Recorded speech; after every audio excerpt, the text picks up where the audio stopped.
Bonjour et bienvenue pour cette nouvelle vidéo. Je vais te parler des spécialités des prêtresses dans les temples. Mais j'ai envie de te parler des prêtresses antiques, des temples antiques, et des prêtresses d'aujourd'hui en 2026. Tu verras que c'est pas du tout les mêmes spécialités puisque on n'est pas à la même époque. Et puis aujourd'hui, on ne vit plus dans des temples, enfin pas toutes en tout cas. Il y a des prêtresses notamment à Glastonbury, je parle pardon, j'ai le nez qui me gratte. Il y a des prêtresses à Glastonbury qui vivent dans le Temple of Goddess, donc qui est le temple. Excuse-moi, je me couvre un peu parce que en fait, on est censé être au printemps. Et puis finalement, là, j'ai pas très chaud, donc je me fous sous mon plaid. Voilà, pour te parler. Ah, c'est mieux comme ça. Alors, oui, je te disais qu'effectivement, c'est pas du tout les mêmes conditions, la même époque. Puisqu'aujourd'hui, rares sont les prêtresses qui vivent dans un temple, à part celles qui vivent en Angleterre, à Glastonbury, au Temple of Goddess. Alors, les spécialités des prêtresses d'antan. C'est vrai que pour devenir prêtresse, il fallait pas forcément au départ avoir de spécialité, mais au fil du processus, et c'est toujours le cas aujourd'hui, en fonction non pas de ce que la grande prêtresse choisit, mais des talents de la prêtresse, eh bien, une spécialité va se creuser en fonction de ce qui l'a fait vibrer, en fonction de ses talents, de sa mission de vie, de ce qu'elle est venue offrir au monde. Donc, il y avait les prêtresses ritualistes. Les prêtresses ritualistes, c'est les prêtresses qui faisaient les cérémonies, les rituels, les baptêmes, les onctions, qui accompagnaient les morts, qui faisaient tous les rites de passage, quels que soient les passages. Eh bien, les prêtresses ritualistes étaient des passeuses, finalement, puisqu'elles accompagnaient au temple tous les passages de la vie, c'est-à-dire que ça pouvait être une personne qui allait mourir, eh bien, on l'emmenait au temple pour qu'elle puisse être accompagnée dans sa fin de vie, d'abord, psychologiquement, spirituellement, et puis vers la mort, en douceur. On la tuait pas, je tiens à rassurer tout le monde, mais on l'accompagnait spirituellement, et puis vers l'au-delà. C'est-à-dire que les prêtresses sont souvent des passeuses d'âme. Donc elles sont là, et puis les prêtresses ritualistes particulièrement, pour accompagner tous les passages de la vie, donc la mort notamment. Parce que dans le temps, et ça c'est quelque chose qui se fait plus, en tout cas en Occident, et c'est regrettable parce que la vie c'est quelque chose de sacré, et qu'on est dans un monde où malheureusement on a désacralisé la vie, ce qui est vraiment profondément regrettable. Comme on a désacralisé la vie, bien aujourd'hui il n'y a plus de rites de passage dans la vie. Or, dans les temples antiques, à l'époque, eh bien, il y avait des rites de passage. Lorsqu'un enfant naissait, il y avait la prêtresse ritualiste et souvent les mirophores qui étaient là dans tous les moments, dans tous les passages de la vie. Parfois, la prêtresse ritualiste pouvait être mirophore et vice-versa. Parfois, ça n'était pas le cas, mais souvent quand même, la prêtresse ritualiste est guérisseuse et elle est très souvent mirophore. Mais pas toujours. Alors, je t'expliquerai ce que c'est qu'une mirophore après. Tu vas voir. C'est intéressant. Donc, voilà. Donc, en fait, normalement, ce qui devrait se passer, c'est que quand un enfant vient au monde, déjà quand il est conçu, quand la maman sait qu'elle est enceinte, on devrait faire un rituel pour accueillir cette âme, sans la presser. Elle vient quand elle descend, quand c'est le moment de descendre, mais en tout cas lui dire qu'elle est la bienvenue ici. Cette future âme de ce bébé à venir, lui dire qu'il est, le bienvenu, cette âme est la bienvenue, et que il va, qu'on va l'accueillir avec amour, avec joie, et que bien le temps de cette gestation, déjà, cette âme sait elle est sacrée et qu'elle est accueillie sur terre dans le sacré. Voilà, c'est comme si on lui faisait comprendre qu'on l'aime déjà et que voilà, on l'accueille et qu'on est dans la joie. Donc déjà, ça devrait être le premier rituel. Ça se faisait. Ensuite, durant les mois de grossesse, généralement, ça pourrait être un rituel par trimestre pour accueillir les différentes phases de l'enfant, les différents archétypes de l'enfant. Je dis archétype, c'est le mot qui me vient parce que c'est différentes phases, le passage de l'embryon au fœtus, du fœtus au bébé, voilà. À la naissance également, un rituel pour les parents et un rituel pour l'enfant. Ensuite, eh bien, des cérémonies comme le baptême, comme voilà, des onctions, etc. Mais aussi des rituels comme, par exemple, le moment où l'enfant va quitter le rôle du bébé. Ah, on ne me voit plus? Ah, voilà. Qu'est-ce que je veux dire? Ça m'a perturbée. Oui, donc un rituel quand l'enfant sort du bébé pour entrer dans le petit garçon ou la petite fille. Un rituel quand l'enfant sort de l'enfance et va vers l'adolescence. Un rituel quand il arrive dans sa vie d'adulte. Puis un rituel quand il se marie. Un rituel quand il attend un enfant. Un rituel quand il sort de la vie d'adulte et qu'il va vers la vie, enfin, il reste un adulte, mais vers la vie de vieillard. Un rituel quand il va vers la mort. Normalement, c'était comme ça. Et nous, ça devrait être comme ça. On devrait avoir des rituels de passage. Et puis, il y a peut-être aussi dans la vie d'autres rituels en fonction des différentes transitions de vie. Voilà. En tout cas, on pouvait demander ça aux prêtresses au temple. Aux prêtresses ritualistes, c'est pénible, hein. Voilà. On pouvait demander aux prêtresses, effectivement, là, il m'arrive une transition, voilà. Les prêtresses parlaient avec la personne, parce qu'avant de faire un rituel, il faut se préparer, il faut en parler, il faut un accompagnement, etc. C'est pas comme ça. Et puis, il faut calculer, est-ce que c'est bien de le faire à tel moment par rapport à la lune, par rapport aux astres, par rapport au vide de course, par rapport... le vide de course, c'est par rapport à la lune. Après, je suis pas astrologue, donc je pourrais pas, moi, bien vous expliquer ça.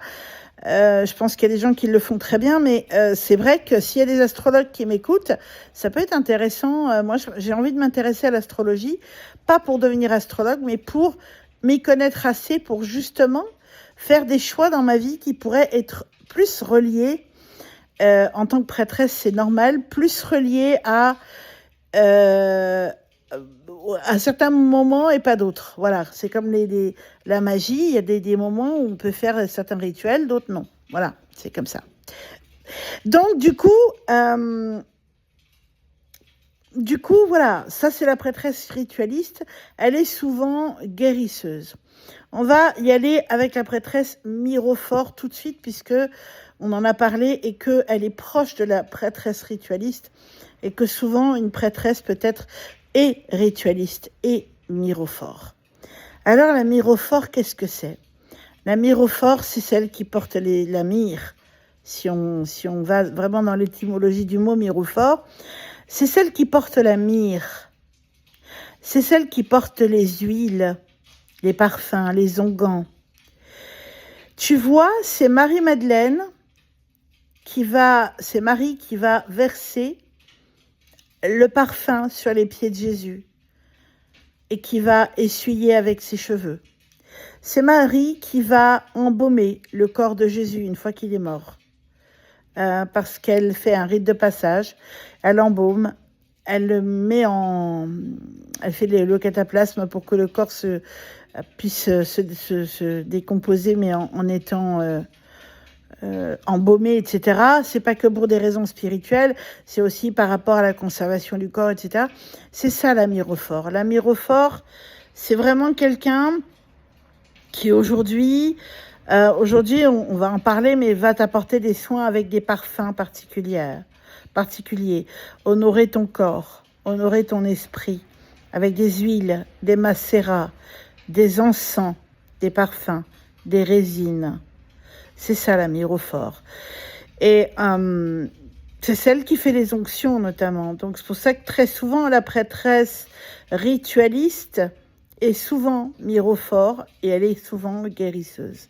Maintenant, il y a des prêtresses qui n'ont que, c'est déjà bien, hein, la spécialité de ritualiste, d'autres qui n'ont que la spécialité de mirophore, et c'est déjà quelque chose d'important, parce que quand tu es mirophore, il faut savoir porter les huiles, quelles huiles tu vas utiliser, quels onguents tu vas utiliser, quels parfums tu vas utiliser, quels encens tu vas utiliser, pas pour n'importe quoi, mais pour des raisons bien spécifiques. On fait pas n'importe quoi, n'importe comment. Être mirophore, ça s'apprend et c'est pas comme ça. Et surtout à l'époque. Maintenant, on le fait différemment, mais à l'époque, alors aujourd'hui aussi c'est important, mais c'est différent. Voilà. Bien sûr, il y a la prêtresse guérisseuse, hein, qui est souvent ritualiste. Souvent les deux sont ensemble. Qui va recevoir au temple la personne malade et va faire sa médecine à elle, mais aussi la médecine des plantes. Elle va aller cueillir à certains moments de la journée. Là aussi, c'est en rapport avec la lune, c'est en rapport avec le soleil, avec les astres, avec les heures, avec les saisons. On fait pas n'importe quoi, n'importe comment. On prend son panier, on va cueillir les plantes. Moi, j'ai des souvenirs de ça dans mes vies passées, où on partait la nuit. Je me suis souvenue de ça, mais il y a très longtemps, je savais pas que c'était en rapport avec le fait que j'avais été prêtresse, et je me suis souvenue de ça toute petite. Pourquoi ? Parce que un jour, j'avais été à une cueillette avec de la famille, et que en étant dans les champs, ça m'est revenu. Et j'ai dit, je me souviens qu'on faisait ça, mais pas n'importe comment. On faisait ça, zut, on me voit plus là. On faisait ça en fonction, voilà, en fonction de la lune, en fonction des astres, en fonction de là où est la déesse, là où est le dieu, quel dieu c'est à tel moment de la journée, quelle déesse c'est à tel moment, parce qu'il y a aussi ça. Et donc, voilà, est-ce que c'est une lune montante, une lune descendante, etc. Vraiment, tout était calculé savamment. Maintenant, on n'a plus tellement ces savoirs-là. Donc, on allait cueillir les plantes, et quand on savait que, quand la prêtresse guérisseuse savait qu'il y avait un malade, elle se connectait, elle demandait aux esprits c'est quelle plante qu'il lui faut. Elle allait cueillir, elle revenait au temple, elle faisait les décoctions, les tisanes, les potions, les cataplasmes, les onguents, les huiles, tout ce qu'il fallait pour pouvoir guérir le ou les malades. Bien sûr, ça marchait pas tout le temps, parce que parfois, c'est la mort, hein, voilà. Et quand c'est la mort, c'est que c'est juste. D'ailleurs, souvent, elle le savait. Elle faisait quand même ce qu'il fallait. Si elle savait que ça allait pas guérir, elle préparait avant la prêtresse ritualiste, ou si elle était les deux, elle le faisait, mais en tant que guérisseuse, elle allait préparer les énergies de la personne vers la mort pour ensuite que la prêtresse ritualiste fasse ce qu'il fallait faire.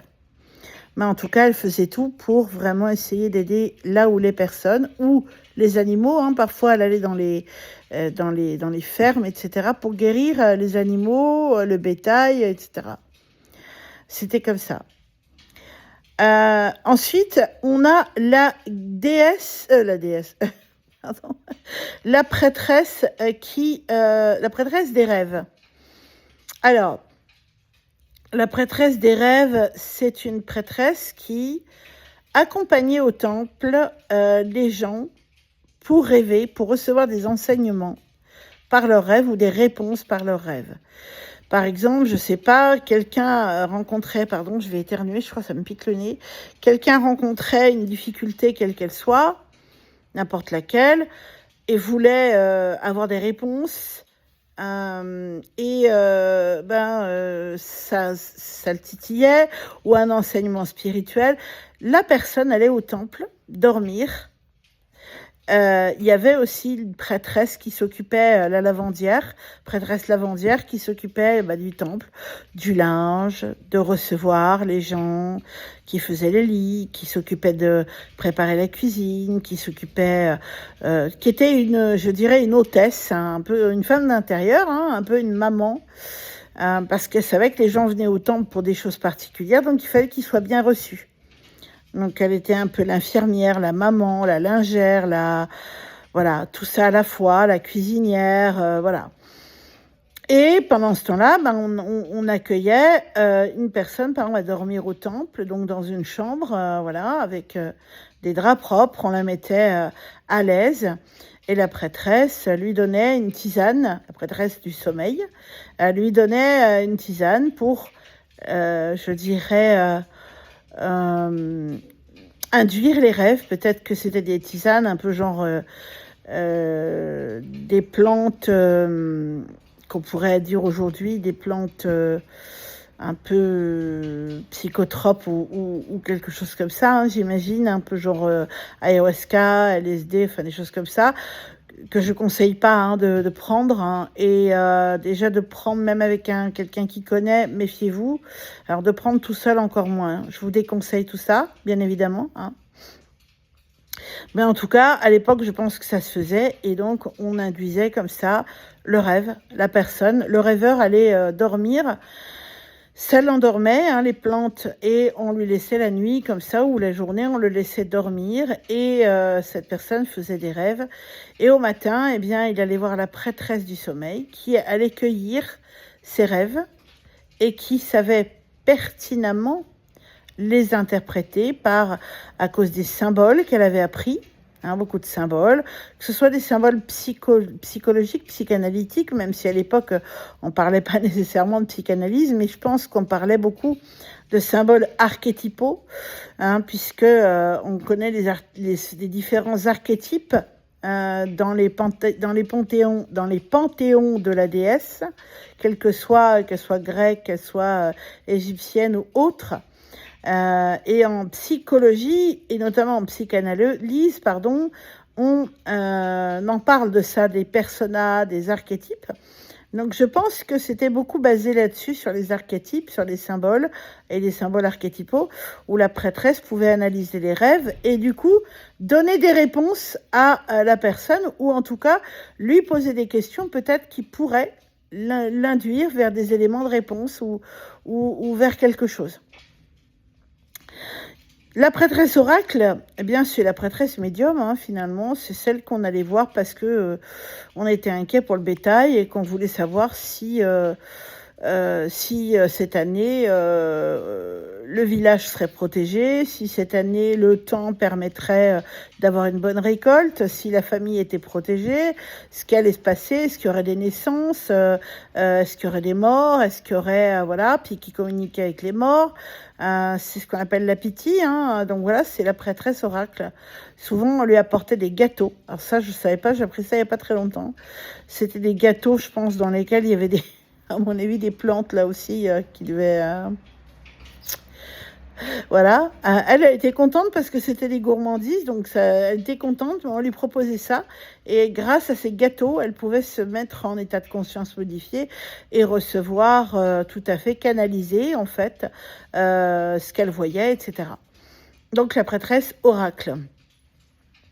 Qu'est-ce que j'oublie d'autre ? La prêtresse enseignante, très importante, la prêtresse enseignante, eh bien, c'est elle qui enseignait à l'école des mystères, les jeunes étudiantes ou les jeunes étudiants, les jeunes futurs prêtres. Eh bien, elle les enseignait, comment dirais-je, dans l'école des mystères, sur leur cursus. Je suis désolée, hein, sur leur cursus d'initiation, d'apprentissage pour devenir prêtre ou prêtresse au temple. Voilà à peu près pour les spécialités des prêtresses d'antan. Il y en avait d'autres, hein, je pense. Il y avait aussi, les prêtresses artistes. Donc les danseuses, les chanteuses, c'est celles qui qui chantaient des soins, hein, qui recevaient des chants intuitifs, des chants sacrés, intuitifs, et qui recevaient du coup des soins et qui chantaient lors des cérémonies. Il y avait les prêtresses danseuses qui dansaient des codes, des encodages, hein, parce qu'une prêtresse qui fait de la danse, elle danse pas pour faire joli, elle danse parce qu'elle donne des codes particuliers, comme pour les chants d'ailleurs. Il y avait des prêtresses peintres, sculptrices aussi, qui sculptaient, les sculptrices sculptaient la déesse dans toutes ses formes. La prêtresse peintre, dessinatrice, gravait notamment sur les murs du temple certaines arabesques, certains codes particuliers qu'elle recevait souvent en canalisation, hein, voilà. Voilà, en tout cas, les temples étaient vraiment des endroits très sacrés où chacune, après, chez les prêtres, je m'en rends pas bien compte, mais chez les prêtresses, chacune pouvait exprimer, tout en restant dans le sacré et dans un cadre sacré, tout ce qu'elles pouvaient exprimer. Voilà, toute leur créativité. Bien évidemment, en restant dans le cadre du temple. Ah oui, il y avait aussi les prêtresses, pardon, j'ai oublié de vous dire, les prêtresses qui étaient là pour veiller à la bonne, à toujours maintenir la bonne énergie du temple, à veiller à servir la déesse, à être dévouée à la déesse, et à faire en sorte que que l'énergie du temple reste toujours la même énergie élevée. Et il y avait aussi les prêtresses gardiennes du seuil, c'est-à-dire elles gardaient le temple et elles voyaient qui pouvait entrer et qui ne pouvait pas entrer. C'était pas comme ça. On n'entrait pas dans un temple comme ça, hein, à l'époque. Tout le monde pouvait entrer a priori, mais je pense que si elles sentaient que quelqu'un était mal intentionné ou que quelqu'un n'avait pas une énergie très, très propice, je pense qu'elle ne laissait pas entrer, même si a priori, le but n'était pas de rejeter les gens. C'était pas ça. Mais je pense aussi que les gens en avaient un peu peur des prêtresses parce que les gens savaient que ces prêtresses-là étaient des femmes qui avaient récupéré leur pouvoir. C'est pas un pouvoir contre l'homme, c'est pas un pouvoir pour faire du mal, pas du tout. Mais la femme fait peur, c'est pour ça qu'on l'a toujours dans nos sociétés patriarcales minimisée, parce qu'elle fait peur, la femme. Parce qu'elle a des pouvoirs rien que parce qu'elle a un utérus. C'est pas des pouvoirs contre l'homme, c'est pas ça. Là aussi, il faut arrêter de penser comme ça. C'est son pouvoir féminin, c'est tout. C'est son pouvoir, je suis désolée, j'ai pas chaud. C'est son pouvoir sauvage, hein, de femme sauvage. Et une femme, elle doit pas être sauvage, quoi. Donc, une femme, voilà, elle doit rester à sa place, faire le ménage, s'occuper des gosses. Donc, forcément, ouais, je pense que les prêtresses devaient un peu faire peur et que les gardiennes du seuil n'étaient pas là pour faire peur. C'est pas ça du tout. Elles étaient pas là pour ça, elles étaient là pour maintenir la droiture du temple, le sacré au temple. Parce que c'est un temple. C'est pas n'importe quoi. Voilà pour les spécialités de la prêtresse d'antan. Maintenant, on va parler des spécialités de la prêtresse du XXIe siècle, donc aujourd'hui en 2026. Qu'est-ce que peut faire une prêtresse ? Alors, déjà, on vit plus dans les temples, enfin, à moins d'être en Angleterre, à Glastonbury, au Temple of Goddess. Donc là, c'est autre chose, mais bon. Généralement, on vit plus dans des temples, mais l'un des rôles d'une prêtresse du XXIe siècle, c'est de porter en elle le temple dans lequel elle est prêtresse. Où est-ce qu'elle est engagée ? Moi, je suis engagée dans le temple des roses, ou de la rose, hein. Donc, je suis prêtresse au temple de la rose. Donc, je dois porter, c'est pas une histoire d'obligation, c'est juste mon rôle, en fait. C'est que j'ai à porter en moi le temple. Alors tu vas me dire comment tu fais pour porter un temple. C'est pas porter une structure, un bâtiment, c'est porter des principes, des valeurs et devenir le temple. On dit toujours, vous savez, dans les religions, que notamment dans la religion catholique, on dit toujours que le corps est le temple de l'Esprit Saint. C'est exactement ça. Le corps d'une prêtresse est le temple de la divinité. D'avoir un corps ouvert, un canal ouvert, et de porter en elle le temple. La prêtresse, c'est un peu comme un temple ambulant, finalement. Donc, du coup, voilà, c'est pas une structure au sens bâtiment, c'est une structure au sens sacré. Des principes, dans un temple, il y a des principes. Dans un temple, il y a des valeurs. Dans un temple, il y a des lois qu'il faut suivre. Dans un temple, il y a la divinité, la déesse, en l'occurrence. Et en ça, en fait, c'est tout ça qu'on porte en nous.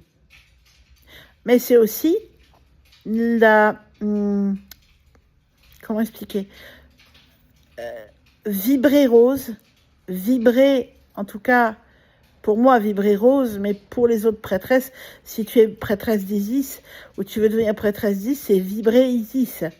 Pour vibrer Isis, il faut que tu ailles la rencontrer, que tu fasses des voyages chamaniques, que tu fasses des choses comme ça, pour aller rencontrer Isis, pour aller la connecter, pour aller la ressentir, pour aller la vibrer et incarner sa vibration. Tu comprends ? C'est pour ça qu'être prêtresse aujourd'hui, ça s'apprend pas en 2 mois, ça s'apprend en 3 ans. En tout cas, moi, au Temple de la Rose, tel que dans le processus que je propose, dans le processus initiatique que je propose, c'est sur 3 ans. C'est pas moins. C'est sur 3 ans. Pourquoi ? Parce qu'il faut... on en reparlera, je ferai une vidéo sur le processus. Mais il faut une année de préparation, il faut... il y a beaucoup de choses à alchimiser, il y a beaucoup de croyances limitantes à aller travailler, il y a beaucoup de... ce que j'appelle de shadow work, donc le travail de l'ombre à faire, l'œuvre noire, etc. Enfin, toute une phase d'alchimisation. C'est pas comme ça. C'est pas comme ça et c'est pas un truc... c'est pas un jeu, en fait, d'être prêtresse. C'est une mission de vie, en fin de compte. Vraiment. Vraiment. Donc, ça aussi, je l'ai compris un peu tard, mais enfin, je vais trop tard, mais je l'ai compris. Donc, aujourd'hui, la spécialité d'une prêtresse, on peut retrouver la prêtresse ritualiste qui va s'y prendre différemment puisqu'elle ne vit plus au temple. Donc, elle peut faire des rituels...